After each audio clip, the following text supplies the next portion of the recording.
YouTube మిత్రులకు నమస్కారాలమ్మా. అందరికీ photo ద్వారా చేసే వశీకరణ మంత్రం కూడా చెప్పడం జరుగుతుంది.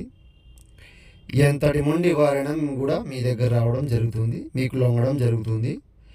ఎంతటి కోపం ఉన్నా, ద్వేషం ఉన్నా, మీరంటే అసహించుకునే వాళ్ళు కూడా మీ దగ్గర రావడం జరుగుతుంది.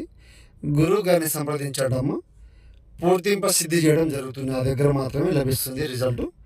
మీరు ఎక్కడెక్కడ చేయించుకొని మోసపోయి ఉంటే గురుగారిని సంప్రదించండి, మీకు పని అవ్వడం జరుగుతుంది. ఓం క్లీం క్లీం నమో కాళీ కపాలి కపాలధారిణి యముఖం శీఘ్రం ధనం మహనం ప్రాణసహ ఏకం సర్వస్వాధీన మంత్రం శ్రీ పురుషం కళ్యాణం ఏకవచనం సంహరణం యాగం శ్రీ పురుషం వారణం. ఎంతటి మొండి వారైనా కూడా మీ దగ్గర రావడం జరుగుతుందమ్మా. గురుగారు సంప్రదించండి. శత్రు సమస్య ఉన్నా తొలగించుకోండి. ఇంట్లో ఏ సమస్య కూడా పూర్తి సిద్ధింపజేయడం నా దగ్గర మాత్రం లభిస్తుంది. నమో శ్రీ కాళీమాత నమో నమః.